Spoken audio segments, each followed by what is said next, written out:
Hello बच्चों, आज हम पढ़ेंगे कक्षा 6 का पाठ 15 नौकर। तो पढ़ते हैं। आश्रम में गांधी कई ऐसे काम भी करते थे जिन्हें आमतौर पर नौकर चाकर करते थे। जिस जमाने में वे रजिस्ट्री से हजारों रुपए कमाते थे, उस समय भी वे प्रतिदिन सुबह अपने हाथ से चक्की पर आटा पीसा करते थे। चक्की चलाने में कस्तूरबा और उनके लड़के भी उनका हाथ बटाते थे। इस प्रकार घर में रोटी बनाने के लिए महीन या मोटा आटा वे खुद पीस लेते थे। साबरमती आश्रम में भी गांधी जी ने पिसाई का काम जारी रखा। वह चक्की को ठीक करने में कभी कभी घंटों मेहनत करते थे। एक बार एक कार्यकर्ता ने कहा कि आश्रम में आटा कम पड़ गया है। आटा पिसवाने में हाथ बटाने के लिए गांधी जी फौरन उठ खड़े हुए।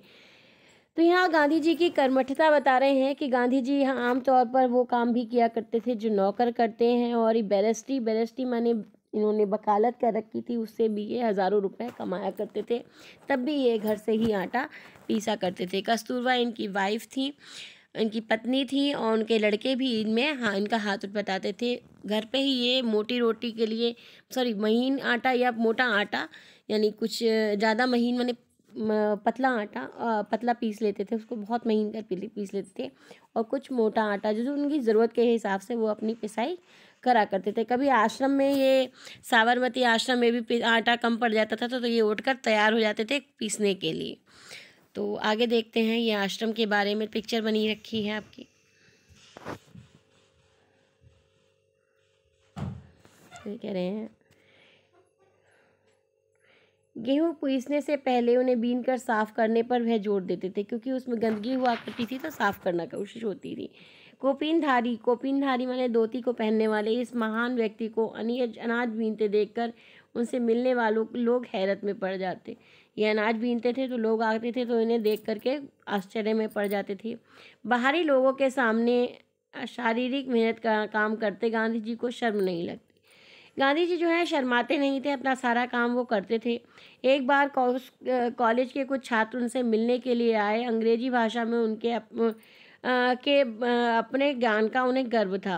गांधी जी से बात करते हुए अंत में वे बोले, बापू, यदि आपको कोई की सेवा कर सकूं तो कृपया मुझे अवश्य बताएं। कहने लगे कि आपको कोई काम हो तो मुझे बताइएगा।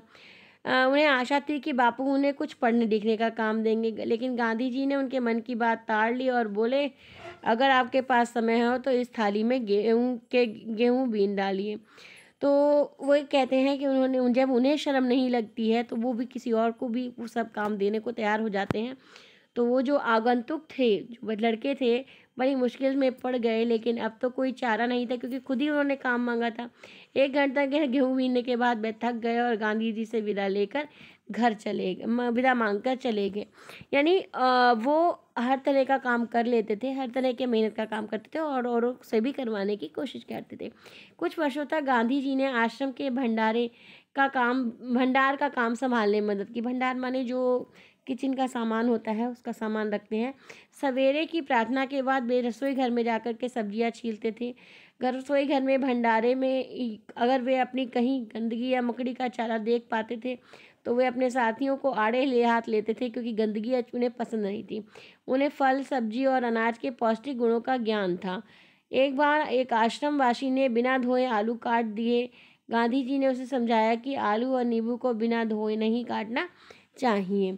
तो उन्हें पौष्टिकता का ज्ञान था और कि वो हर सब्जी के बारे में जानते थे और क्या करना है, कौन सी सब्जी किस तरीके से काटनी है, तो वे लोगों को बताते भी रहते थे। एक बार आश्रम वासी कुछ ऐसे केले दिए गए जिनके छिलकों पर काले चकत्ते पड़े हुए थे।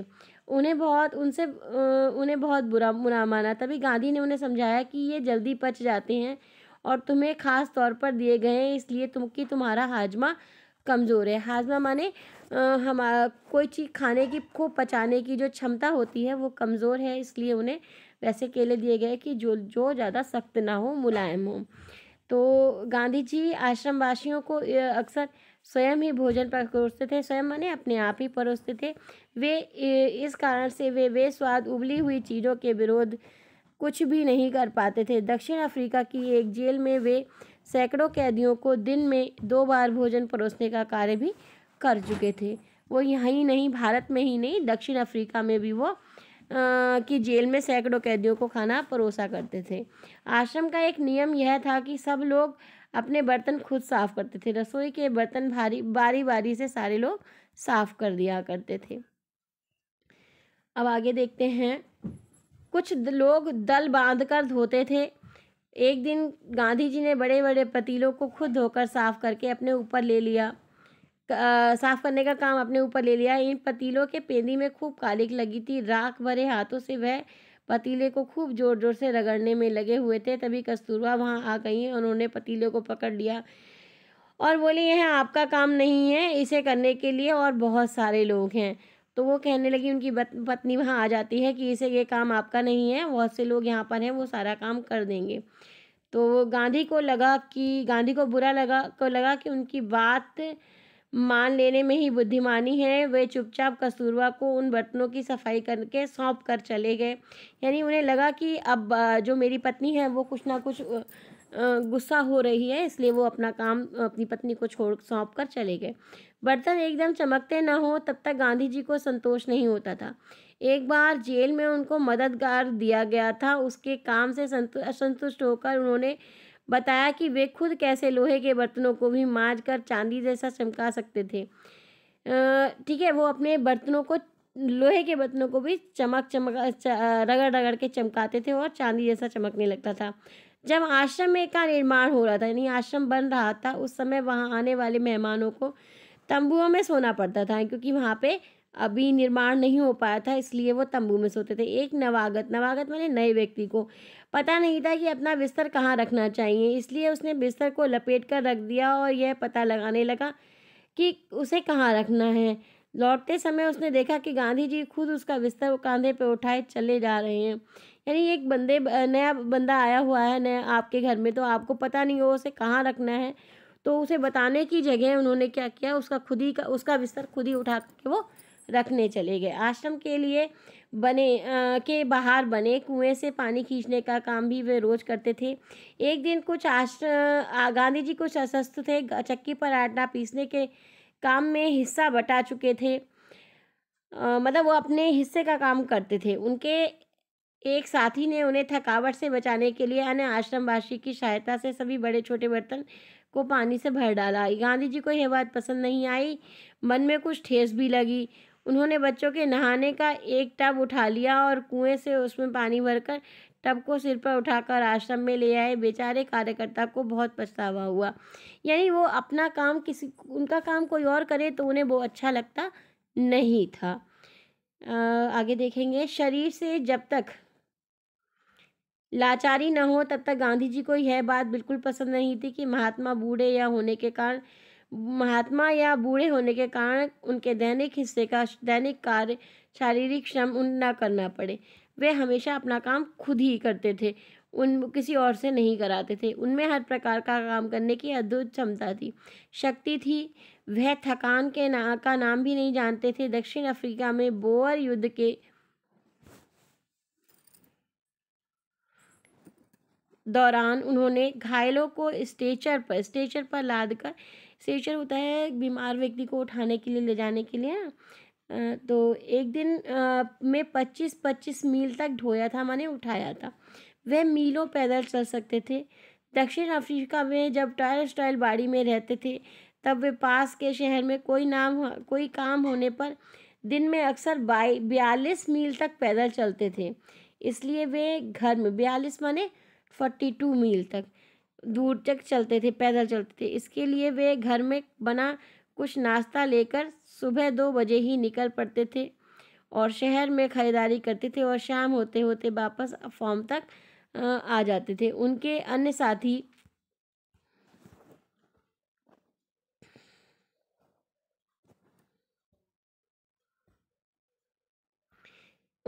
साथी भी इस उदाहरण का खुशी-खुनी अनुकरण करते थे, यानी वो भी उनके रास्ते पर चलते थे। अनुकरण करना माने कि उन्हीं के रास्ते पर चलना। एक बार किसी तालाब की भराई का काम चल रहा था, जिसमें गांधी जी के साथी लगे हुए थे। एक सुबह काम खत्म करके वे फावड़े, कुदाल और टोकरियां लिए जब वापस लौट रहे थे, तो गांधी जी ने देखा कि उनके लिए तस्तरियों में नाश्ते के लिए फल आदि तैयार रखे हैं। एक साथी ने पूछा, आपने हम लोगों के लिए यह सब कष्ट क्यों किया? क्या यह उचित है कि हम आपके से सेवा कराएं? गांधी जी ने मुस्कुराकर उत्तर दिया, क्यों नहीं, मैं जानता था कि तुम लोग थके मांदे लौटोगे और तुम्हारा नाश्ता तैयार करने के लिए मेरे पास खाली समय था। वे कह रहे हैं कि जब तालाब की भराई का काम चल रहा था तो उन्होंने क्या किया, लोग अपने काम करके जब लौटे तब तक उन्होंने उनका नाश्ते का फल उल काट करके सामान रख दिया था। तो वो लोगों ने कहने लगे कि क्या आपने हम ये सब क्यों किया? तो कहने लगे कि मुझे पता था कि आप लोग थके हुए लौटोगे, तो क्या मैं इतना नहीं कर सकता? तुम्हारे नाश्ते के लिए तो मेरे पास खाली समय था, मैंने अपने समय का सदुपयोग किया। दक्षिण अफ्रीका में रहने वाले भारतीयों के जाने माने नेता के रूप में गांधी भारतीय प्रवासियों की मांगों को ब्रिटिश सरकार के सामने रखने के लिए एक बार लंदन गए। वहां उन्हें भारतीय छात्रों ने एक शाकाहारी भोजन पर निमंत्रण किया। छात्रों, है ना, तो वो वहाँ पे गए छात्रों ने इस अवसर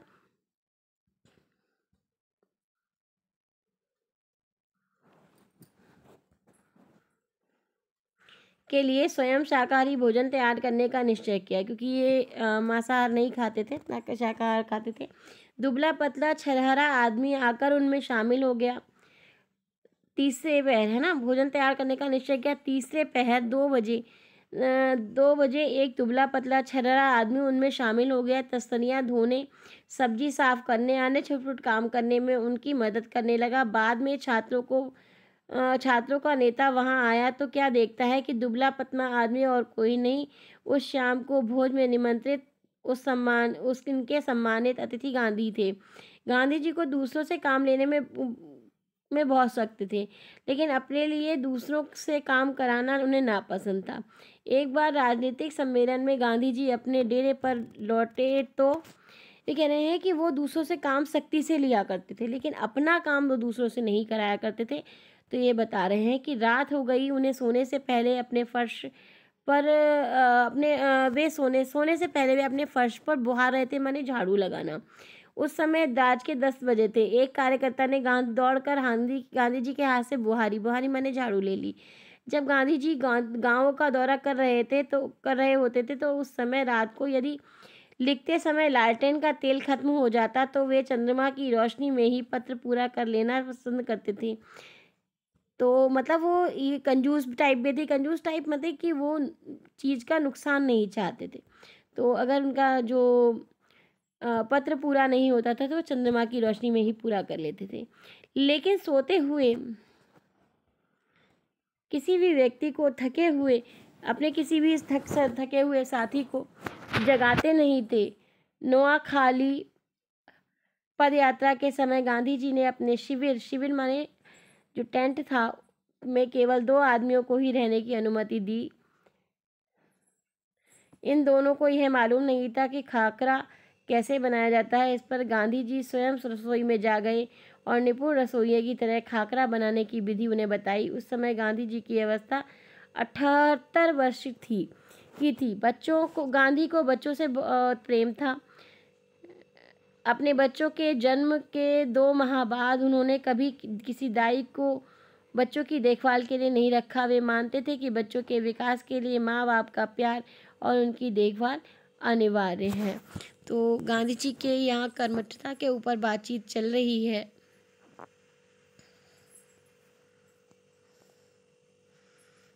आगे देखेंगे बेटा।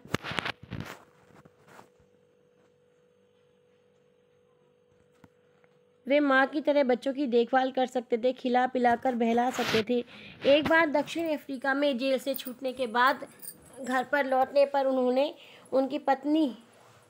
उनकी मित्र की पत्नी श्रीमती पोलक बहुत ही दुबली और कमज़ोर हो गई थी। उनका बच्चा दूध पीना नहीं छोड़ता था। वह उसका दूध छुड़ाने की कोशिश कर रही थी। बच्चा उन्हें चैन नहीं लेने देता और रो रो कर उन्हें जगाए रखता था। गांधी जिस दिन लौटे उसी रात से उन्होंने बच्चे की देखभाल का काम अपने हाथ में ले लिया।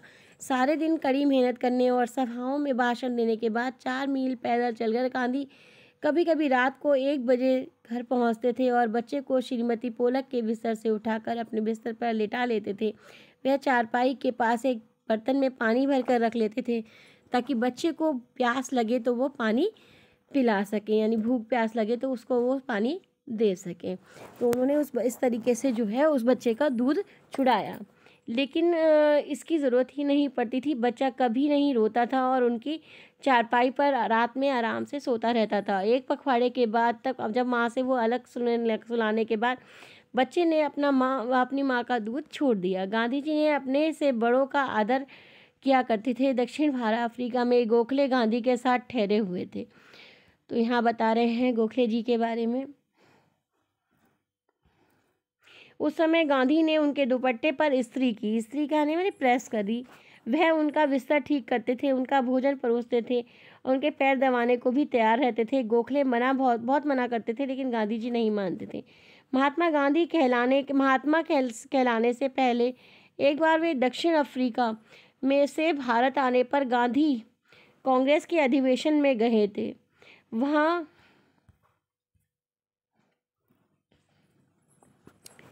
उन्होंने गंदे पखाने माने लैट्रिन साफ किए। बाद में उन्होंने एक बड़े कांग्रेसी नेता से पूछा, मैं आपकी क्या सेवा कर सकता हूँ? नेता ने कहा, मेरे पास बहुत से पत्र इकट्ठे हैं जिनका जवाब देना है। मेरे पास कोई कारकुन नहीं है जिससे मैं यह कर दूँ। क्या तुम यह काम करने को तैयार हो? गांधी जी ने कहा, जरूर, मैं ऐसा कोई भी काम करने को तैयार हूँ जो मेरी सामर्थ्य के बाहर न हो।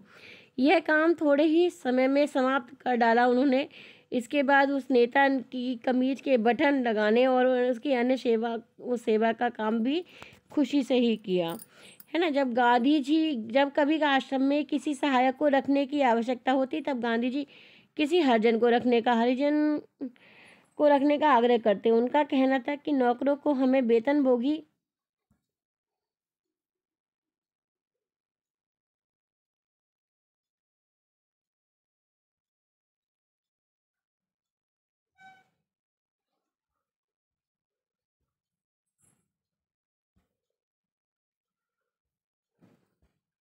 नहीं, अपने भाई के समान मानना चाहिए। इसमें कुछ कठिनाई हो सकती है, कुछ चोरियां हो सकती हैं, फिर भी हमारी कोशिश सर्वथा निष्फल नहीं जाएगी।